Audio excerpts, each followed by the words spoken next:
I'm here at the studios of KALW in San Francisco with Raymond Benton. He is a desk clerk with Community Housing Partnership. He's been on food stamps for 5 years. He has a master's in organic chemistry, and he's been looking for work for 5 years. And we just finished a Your Call radio show about food stamps. 46 million Americans are now receiving food stamps, a 65% increase since 2008.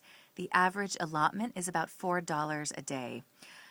So, Raymond, I really wanted to talk to you because we hear these numbers about poverty, about homelessness, about food stamps, and yet we don't really see the faces behind the numbers. Yes, What has it been like for you to be on food stamps for 5 years? it's been a living nightmare. I've gone from living in my car. I even slept in a cardboard box, a huge refrigerated cardboard box that I snuck into in somebody's garage in a big apartment building. And I slept in that box for like a week. I came back to San Francisco in 2008, and I literally stood up in front of the library for 3 days, literally on my feet for 3 days before someone actually, that I know, a friend came and got me. I've lived in shelters. I've utilized St. Anthony's to feed me. And I've been on, like I said, food stamps. And food stamps, the amount of food stamps that I get are not nearly sufficient to take care of myself. I've at one point became extremely depressed, probably borderline suicidal, because I thought that, society doesn't care anymore. I couldn't find a job even with my education. If you have even a wrinkle in your background, we don't care how far back that wrinkle goes. There is no redemption in America for some reason. If you've gone and done what society says do, which clean your life up, don't be a drug addict, don't be a criminal. Even if you've fallen down in your past and you've gotten up and moved on, it is virtually impossible to operate on to get a clean slate. Society is in a real conundrum, and I think we've placed ourselves here. Being on food stamps is just one symptom, but to give someone food stamps in America is, to me, it's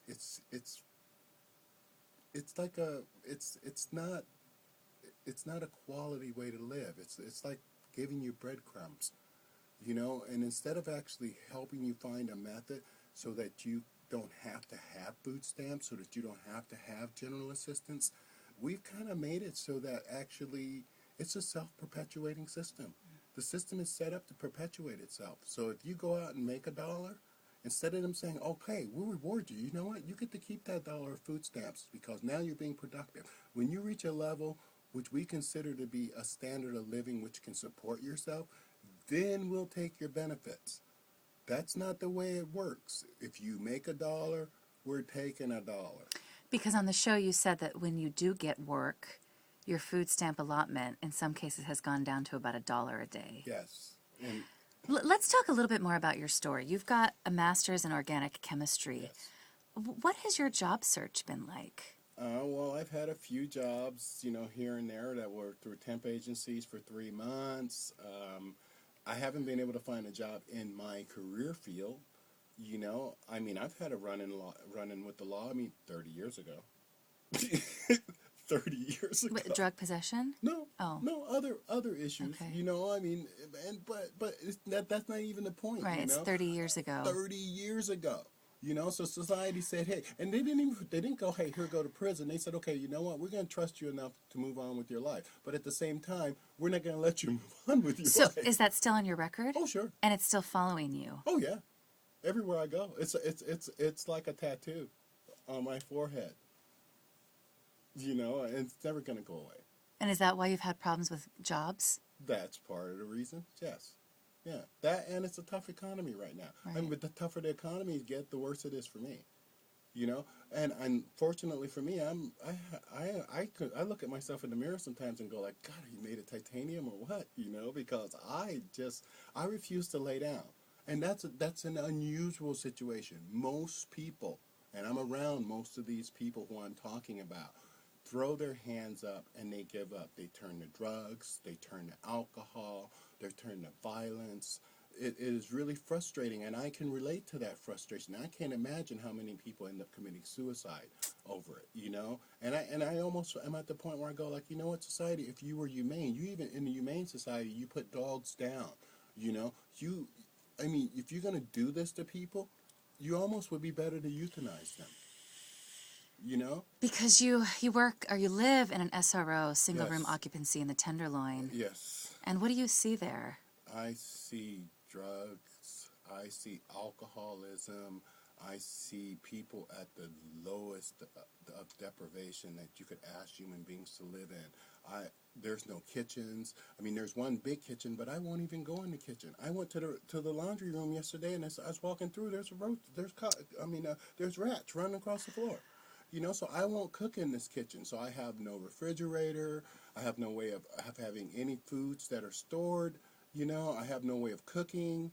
And so I have to go out to get my food. So the couple of $100, or in this case last month it was $35 that I get, I have to spend next door at the liquor store, at this little store down the street, you know, where things are exceptionally high priced. A loaf of bread for $5, you know, a can of soup, $3. You know, you cannot ask people to function this way. So when you see people around you in these situations and they're quote-unquote self-medicating themselves, that are doing that for a reason. And the reason is a coping mechanism. No one wants to die. Everyone wants to live. And the easiest way to cope and change your reality is to take a drug, to do alcohol.